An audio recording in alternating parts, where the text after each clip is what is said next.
ഇന്ത്യയിലെ തന്നെ ആദ്യത്തെ പ്യുവർ എ യൂണിക്കോൺ സ്റ്റോക്ക് മാർക്കറ്റിലേക്ക് വരുന്നു. ഫ്രാക്ടൽ അനലിറ്റിക്സ് എന്നാണ് കമ്പനിയുടെ പേര്. ഫെബ്രുവരി 9-നാണ് IPO സബ്സ്ക്രിപ്ഷൻ സ്റ്റാർട്ട് ചെയ്യുന്നത്. ഫ്രാക്ടൽ അനലിറ്റിക്സ് കേവലം ഒരു IT കമ്പനിയല്ല, ഗൂഗിൾ, നെസ്ലെ ഉൾപ്പെടെയുള്ള വമ്പന്മാർക്ക് സേവനം നൽകുന്ന പക്ക ടെക് ഭീമനാണ്. ഈ വർഷത്തെ തന്നെ ഏറ്റവും വലിയ വിപ്ലവം തന്നെ ഇതായിരിക്കും. കമ്പനിയല്ലേ, കണ്ണടച്ച് ഇൻവെസ്റ്റ് ചെയ്യാമെന്ന് നിങ്ങൾ വിചാരിക്കുന്നുണ്ടെങ്കിൽ ഒന്ന് നിൽക്കട്ടോ. ഇതിന് പിന്നിൽ ചെറിയൊരു റിസ്ക് ഉണ്ട്. കമ്പനിയുടെ വരുമാനത്തിന്റെ 65% വരുന്നത് അമേരിക്കയിൽ നിന്നാണ്. അവിടെ ഒരു ചെറിയ സാമ്പത്തിക ചലനം ഉണ്ടായാൽ പോലും അത് നിങ്ങളെ ബാധിക്കും.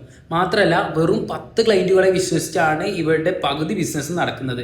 അപ്പോൾ ഇതൊരു വലിയ റവന്യൂ റിസ്ക് തന്നെയല്ലേ. പക്ഷേ ഈ വർഷം കമ്പനി നഷ്ടത്തിൽ നിന്നും മാറിയിട്ട് 220 കോടി ലാഭത്തിലേക്ക് എത്തിക്കഴിഞ്ഞിട്ടുണ്ട്. അതായത് വെറും ഒരു ഹൈപ്പ് മാത്രമല്ല, കയ്യിൽ കാര്യമായിട്ടുള്ള കൃത്യമായിട്ടുള്ള ലാഭമുണ്ട്. ഓഹരി ഒന്നിന് 857 രൂപ മുതൽ 900 രൂപ വരെയാണ് പ്രൈസ് ബാൻഡ് വരുന്നത്. ഏകദേശം 14,400 രൂപ ഉണ്ടെങ്കിൽ നിങ്ങൾക്ക് ഒരു ലോട്ട് അപ്ലൈ ചെയ്യാൻ പറ്റും. പരമ്പരാഗത IT കമ്പനിയിൽ നിന്നും മാറിയിട്ട് ഈ ഒരു പ്യുവർ മേഖലയിൽ നിക്ഷേപിക്കാൻ ലഭിക്കുന്ന ആദ്യത്തെ അവസരമാണ് ഇത്. ടെക് റിസ്കുകൾ മനസ്സിലാക്കിയിട്ട് ലോങ് ടേം കാഴ്ചപ്പാടുണ്ടെങ്കിൽ മാത്രം ഈ അവസരം ഉപയോഗിക്കുക. നിങ്ങൾ ഈ IPOക്ക് വേണ്ടി അപ്ലൈ ചെയ്യുന്നുണ്ടോ? താഴെ കമൻറ്റ് ചെയ്യൂ.